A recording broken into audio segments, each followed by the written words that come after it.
Bienvenue sur Boîte Magique. Dans cette vidéo, direction les profondeurs de l'océan, là où le calme apparent de la surface masque une infinité de secrets et de phénomènes aussi fascinants qu'inquiétants. Au fil des explorations sous-marines, les scientifiques ont mis à jour des canyons plus vastes qu'on ne l'aurait jamais imaginé, des volcans encore en activité, des écosystèmes bâtis sur nos propres déchets et bien d'autres mystères qui pourraient bouleverser notre compréhension de la planète. Dans les minutes qui suivent, vous allez découvrir 10 aspects étonnants des océans. Ces montagnes englouties, ces cités oubliées, ces virus microscopiques omniprésents, et même des bombes à retardement environnemental. Tout cela révèle à quel point nos mers et nos océans jouent un rôle essentiel pour la Terre entière, en influençant le climat, la biodiversité et la survie de milliers d'espèces, y compris la nôtre. Installez-vous et laissez Boîte Magique vous guider dans un univers où l'immensité des flots cache autant de merveilles que de menaces. Chaque point abordé ici témoigne de la puissance et de la complexité des profondeurs marines, et rappelle que même en 2023, nous ne sommes qu'au début de nos découvertes. Des canyons immergés gigantesques. Lorsqu'on évoque un Grand Canyon, l'image qui nous vient immédiatement est celle du Grand Canyon aux États-Unis ou d'autres crevasses terrestres. Pourtant, l'océan dissimule en son sein des gorges et des vallées qui pourraient dépasser en profondeur et en étendue ce que l'on connaît à la surface.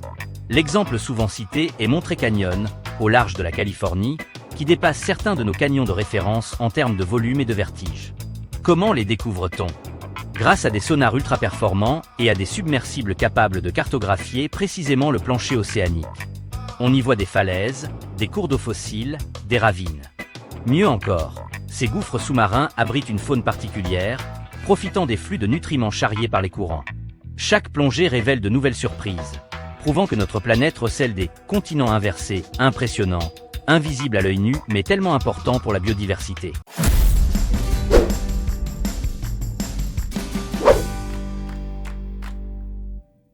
Les îlots de déchets plastiques, un nouvel écosystème, le fameux continent de plastique, dans le Pacifique symbolise l'impact de l'activité humaine sur les mers. Mais saviez-vous que ce tas de déchets n'est pas qu'une catastrophe écologique ?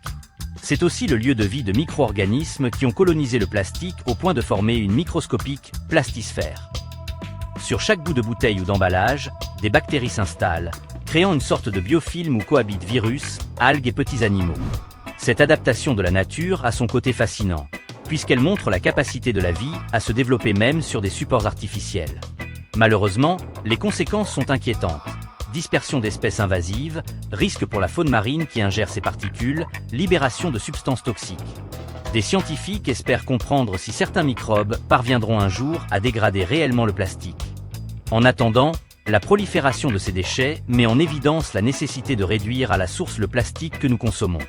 Les hydrates de méthane, une bombe climatique en attente.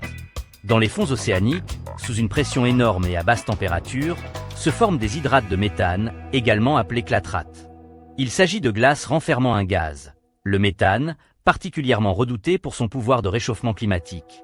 Tant que l'équilibre pression-température est respecté, ces hydrates restent stables. Mais si l'océan se réchauffe, il existe un risque de libération massive de méthane, qui pourrait aggraver brutalement l'effet de serre. Les géologues marins surveillent donc ces dépôts, situés sur les marges continentales. Ils cherchent à comprendre si des séismes ou des glissements sous-marins pourraient provoquer un relargage rapide. Certains estiment qu'un tel phénomène, même partiel, entraînerait une rétroaction négative sur le climat. Plus de gaz à effet de serre égale, plus de chaleur égale, encore plus de libération. Pour l'heure, on ne sait pas si ce scénario se réalisera, mais ça démontre bien qu'au fond des mers, des enjeux majeurs pour la planète se trament en silence. Des créatures abyssales sorties d'un autre monde. Dans les profondeurs extrêmes, là où la lumière du soleil n'existe plus, on rencontre des espèces qui semblent tout droit sorties d'un film de science-fiction. Parmi les plus connus, il y a le blobfish, dont l'apparence gélatineuse, plus ou moins déformée à la surface, lui vaut une réputation de « poisson le plus laid ». On trouve aussi l'anglerfish, ce poisson à lanterne bioluminescente, ou des vers tubicoles géants près des cheminées hydrothermales. Récemment, des expéditions dans la fosse des Mariannes ont identifié des snellfish vivants à plus de 8000 mètres de profondeur. Des animaux capables de supporter une pression colossale, qui écraserait la majorité des formes de vie. Chaque nouveau spécimen découvert montre à quel point l'évolution peut façonner des êtres adaptés à des conditions qu'on croirait invivables. Ces créatures nous rappellent que l'océan reste une terra incognita partielle, où la diversité biologique s'exprime sous des formes incroyablement ingénieuses. L'archéologie sous-marine.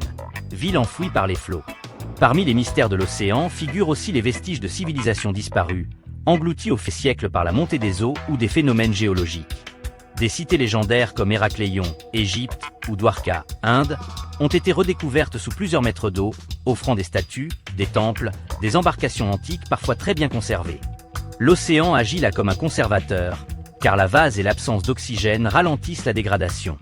Les archéologues sous-marins dévoilent alors des pans entiers de l'histoire, éclairant nos connaissances sur les routes commerciales, les cultes religieux, la construction navale d'antan. Bien sûr, ces fouilles restent coûteuses et techniquement complexes, car elles nécessitent un matériel spécialisé et la prise en compte de courants, de visibilité réduite, etc. Mais chaque bâtiment exhumé, chaque statue polie par les courants, constitue un témoignage poignant de nos sociétés passées et de la force inévitable de la mer. Les volcans sous-marins. Des éruptions invisibles. Le Pacifique compte un grand nombre de volcans sous-marins, localisés dans la ceinture de feu. Là, d'importants phénomènes géologiques façonnent sans relâche le plancher océanique. Quand un de ces volcans entre en éruption, il émet de la lave, des gaz et des cendres sous l'eau, formant parfois de nouveaux îlots, si l'éruption est assez proche de la surface. Bien qu'invisibles de la terre ferme, ces éruptions ont un impact local non négligeable. Les panaches hydrothermaux dégagent des minéraux qui nourrissent des colonies spécifiques de bactéries ou de vers, comme dans le cas des fumeurs noirs. On pense aussi que ces volcans alimentent le renouvellement de la croûte terrestre, rappelant que la Terre n'est pas figée.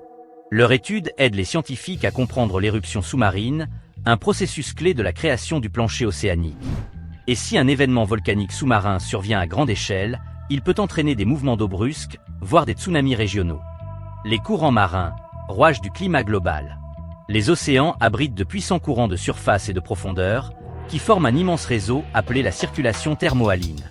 Celle-ci transporte l'eau chaude des tropiques vers des latitudes plus élevées, régulant les températures et influençant des phénomènes météorologiques majeurs.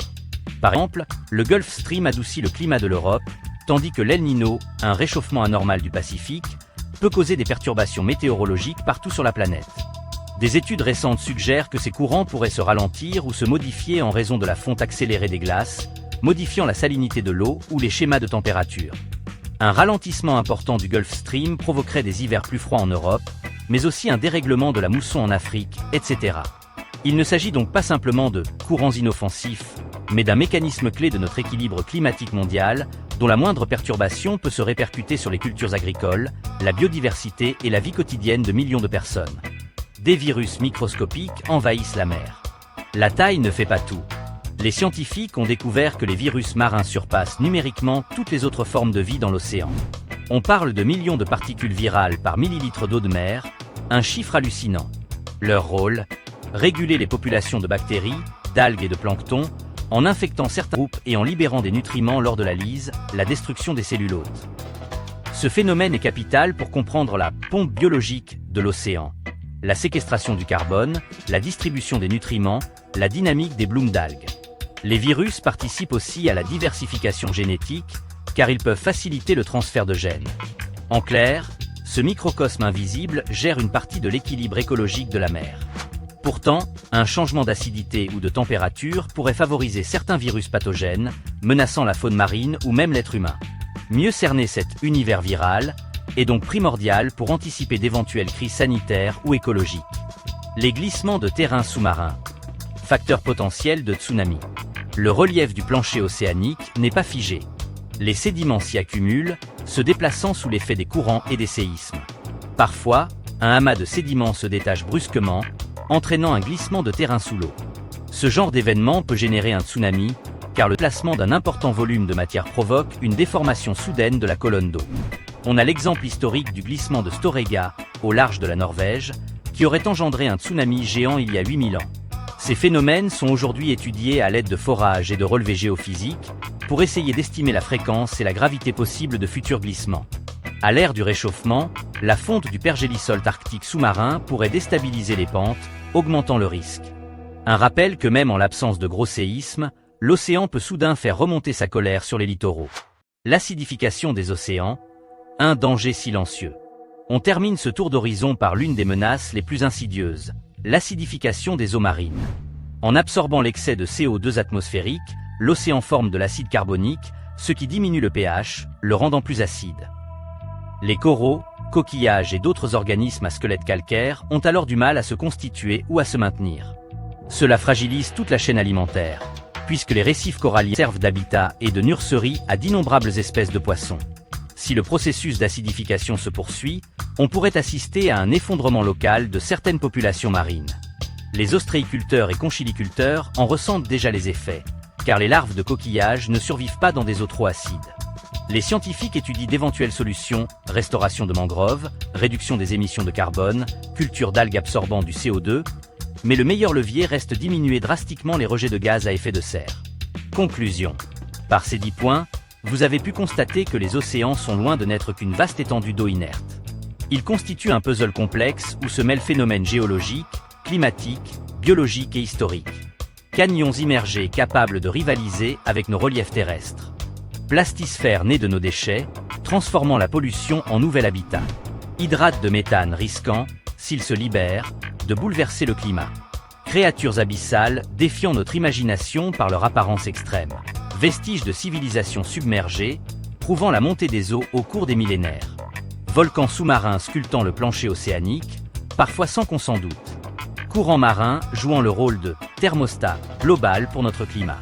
Virus microscopiques assurant un fragile équilibre dans la chaîne marine.